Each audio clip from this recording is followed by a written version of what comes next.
When it comes to having a great day, it's something everyone wants a big piece of, right? Nobody wants to have a bad day. Whether we admit it or not, having sheer confidence at the end of each day, knowing we got everything done we wanted and more, is a heck of a feeling. Sometimes to the point where the morning felt like yesterday, like, wow, did I do all of that today?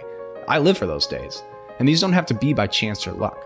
They can be created to where they happen more based on a few small things you do to start your day right, making the rest of your day a great one.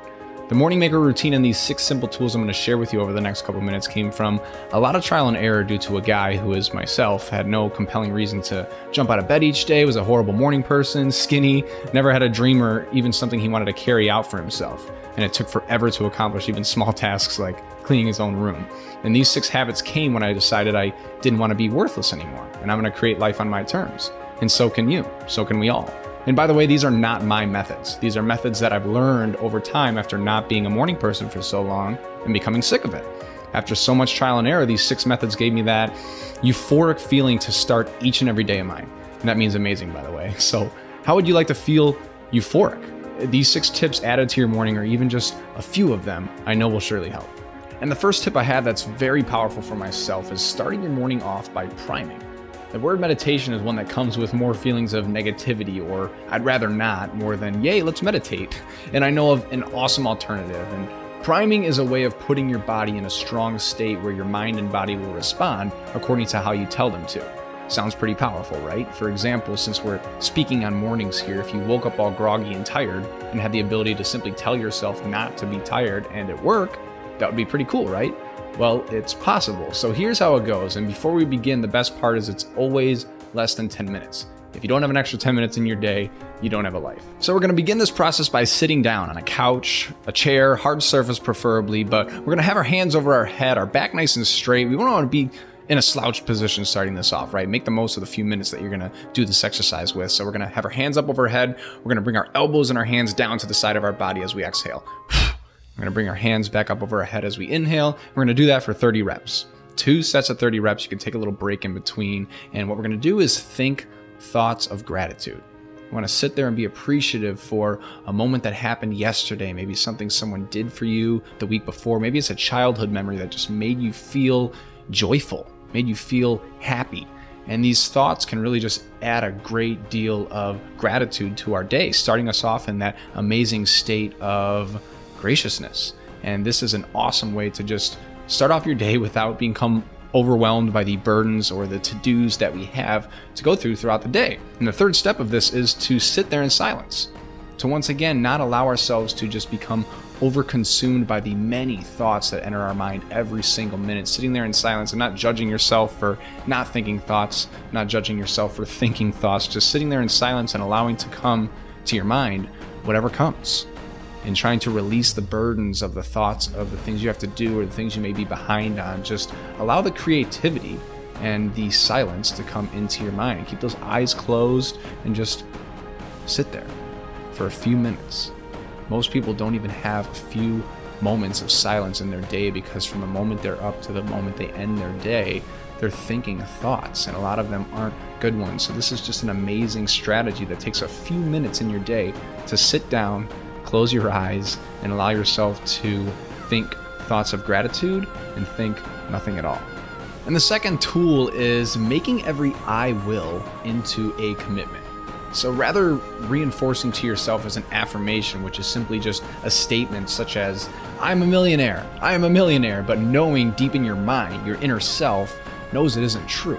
So you're falsifying the sentence you're giving yourself when you know deep down it's simply not true. So instead of telling yourself who you are or who you want to be, simply state what you're committed to.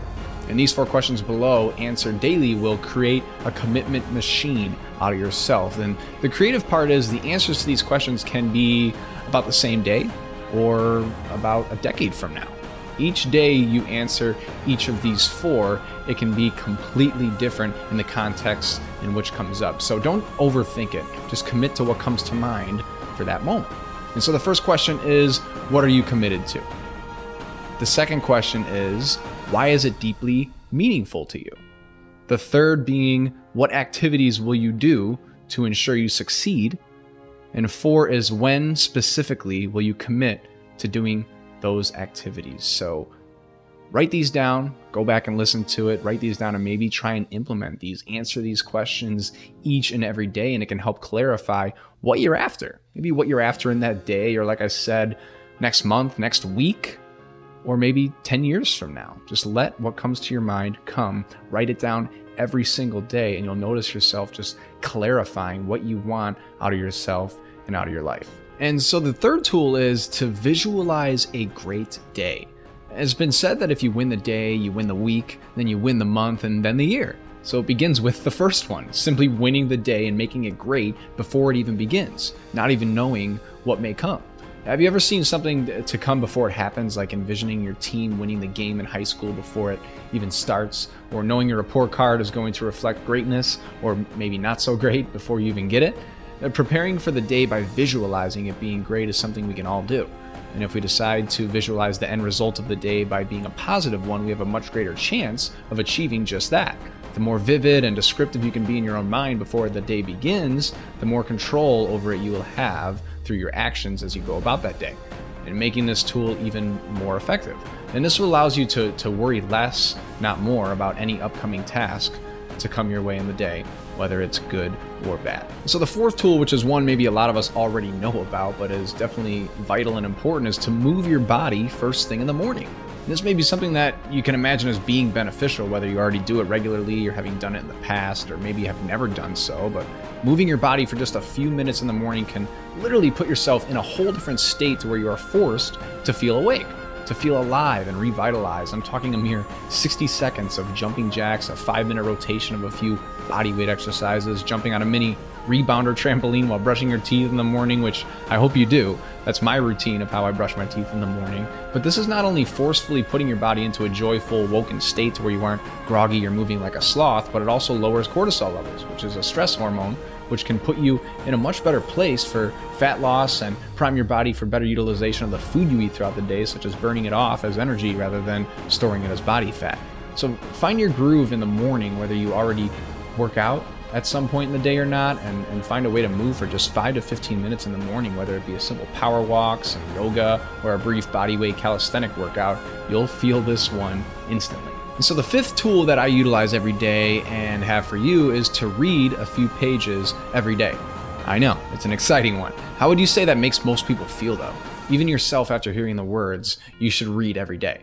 Nowadays, in a world where we can mindlessly scroll on social media and in our times of unproductivity, why on earth would we want to read a book? It's safe to say most people get the feeling similar to that of being assigned homework right at the end of the day, 3 p.m. when school's about to get out. So hear me out when I break this down real quick. If you read just 10 pages a day, no, let's say 5 pages of a book each day, that's around like 1,800 pages a year. A self-development book on average is 300 pages or so. So that's 6 self-development books a year, reading 5 pages a day. And by self-development, I mean to improve your life in any area. How to have a better marriage or how to better your relationship, there's a book on that. How to become a better listener, there's a book on that. How to have a better relationship with food, yep, plenty of books on that. I mean, you're literally separating yourself from 95% of society who chooses not to intentionally fill their brain with productive shit. I once heard if you don't put in your head what you choose, then weeds grow. Take just a few minutes of your day and read a few pages of something that truly entices you in an area that you choose. And I promise you'll notice yourself and your life being much better because of it. And so the sixth and final tool I have for you, I'll just say it like this: beginning, middle, and end your day with a planner. A physical hold in your hand planner is one of the best ways you can be organized. It's there in front of your face every day. I'm sure you've also heard in some way that your thumb is connected to your brain. Well, it is. So when you write something you have to do in your day down in your planner versus just on your phone calendar, it just sticks with you a bit more. A phone calendar is great too. You can set it and get notifications, set reminders, and is a much more portable way when on the go. But along with that, it's much easier to disregard it as it is a text from a certain someone you don't want to hear from. And the message intentionally goes unread. Oops, sorry friend I don't want to talk to, I never saw it. There are many great planners out there for high performance, but they all have a simple structure to start your day with, plan and execute your day with, and then end your day with. And we all have busy lives, so it's one of the most common excuses we hear when someone says they can't do something. I'm busy. So if we are all busy and have the same excuse, why not plan for the busy a little better?